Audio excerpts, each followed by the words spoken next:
Most entrepreneurs believe that they could just go form a business and start making money right away, but that's not the case. What you actually need is a step-by-step process to show you how to start, grow, and operate a fire alarm company without any fire alarm experience or any technical background. So in this deep dive, I'm going to show you exactly how to do it. So you're probably thinking, will this work for me? Well, let me let you in on a little secret. I've made over $5 million in sales with companies like this, and companies like this, installing fire alarm and security systems. So I may know a little bit about what I'm talking about. Plus, I don't see nobody out there talking about it, so all you got is me. We all we got. So let me show you what I'm talking about. I'm talking about the fire alarm business blueprint. Now, the fire alarm business blueprint is broken down into 3 phases, 9 stages, and 27 action steps that you can take to start your fire alarm business in less than 90 days. I am not saying that this will be the easiest business to operate. However, I give you the framework and a step-by-step process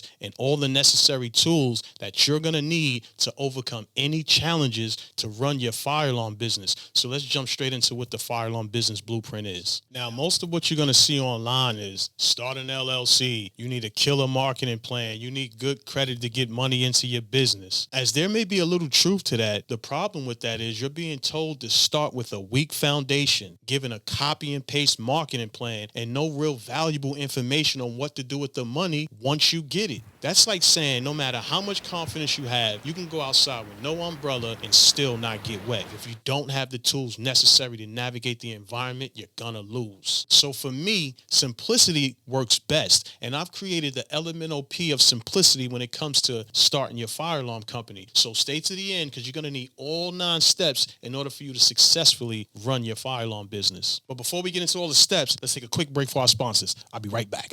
Hey, if you're ready to start your own fire alarm company, then join me at the Fire Alarm Business Blueprint. This is the most clearest step-by-step system that you're ever going to take to learn how to start, grow, and operate your own fire alarm company. This is a 9-step course that'll take you from building your foundation all the way to expanding your fire alarm business. So if you're ready to take the next steps, then click the link below to download my free ebook. I'm back. Where were we? Oh, step 1, Structure Selector Pro. I'm in my apartment in the Bronx and I'm having a conversation with my little brother and I'm telling him about my ideas about how I want to start my business. He had his man over there, Lex and whatnot. We just having a general conversation. So I was telling him that I'm about to pay $1,200 to go through the LegalZoom way, and Lex interjected at the time and was like, nah, bro, you don't have to do that. You know, you could just go to the state website and pay something like, $175 or something like that. So I was like, word? So I started doing my research, and when I actually formed my business and found the state website, I'll leave that link in the description. When I found the website, I began to fill out my information. Securities Corp was the company that I formed, and at the end of it, it was $125 and another $5 or $10 or even $15, depending on how you want to download the certificate. Me, $5. Let me just download my certificate, and from there, my corporation was formed. In step 2, License Navigator. In 2013 is when I first got the thought to actually start a fire alarm company, but I didn't know what were the tools that I need to actually operate a fire alarm company. But I found out that I had to take an 81-hour course, I had to get fingerprinted, and I had to pass a state exam. So on a License Navigator Pro, we give you all the tools necessary to help you pass the fire alarm license. And step 3 is the Insurance Strategist. I was working with a company called Open Systems, and I was doing some fire alarm service down in the city.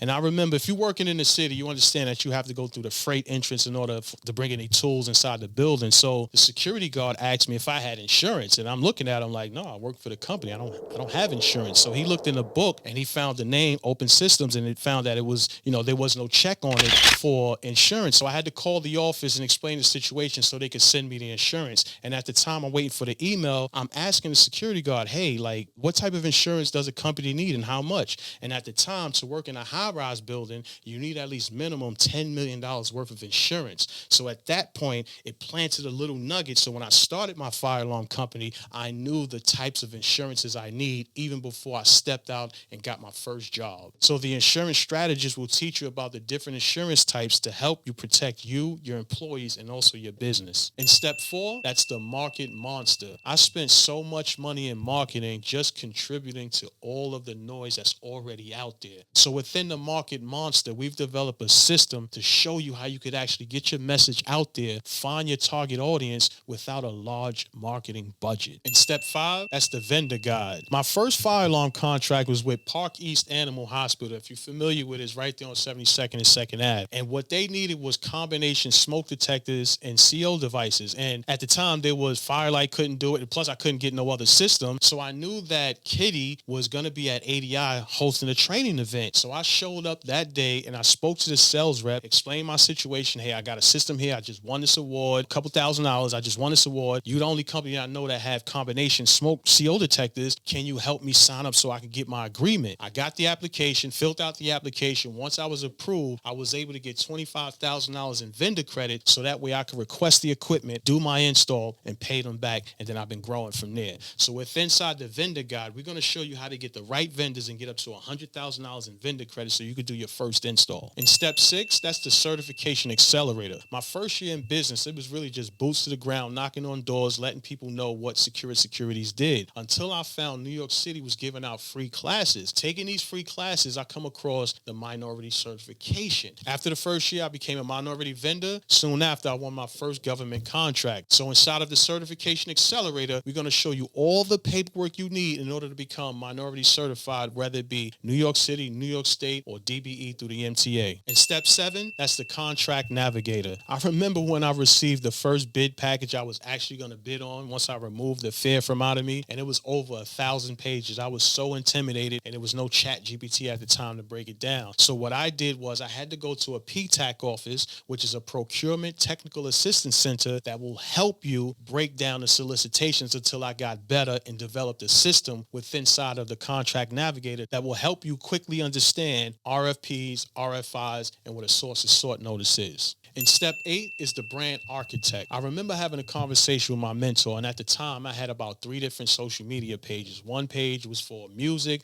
one page was for credit repair, and the other page was what I do here, fire alarm and security. And he was telling me, bro, you're spreading yourself too thin. You're doing too many things. I understand you may be talented, you may have all these different things you know how to do, but what you need to do is consolidate it. You need to be known for one thing, and then you can let people into your world once you build up the traction and audience. But you need to focus on one thing. So what I did was I slowed down those other channels, got rid of those other channels, and became the fire alarm expert. So inside of the brand architect, we're going to show you how you can pull out that one unique skill to grow your personal brand. And step 9 is the funding tool. Until I got my first credit card, until I got my first loan, I did not understand how easy it was to inject money into your business, even if you have low credit. So in the funding tool, we're going to give you all the tools necessary to get money and also what to do once you get the money. So let's recap. This is the new way for you to start your fire alarm and security company, from forming the right business structure, marketing with a purpose, and using other people's money so you can grow your fire alarm company. So if you're ready to take the next steps, you can click the link to book a call. But if you're still on the fence, you can watch this next video here.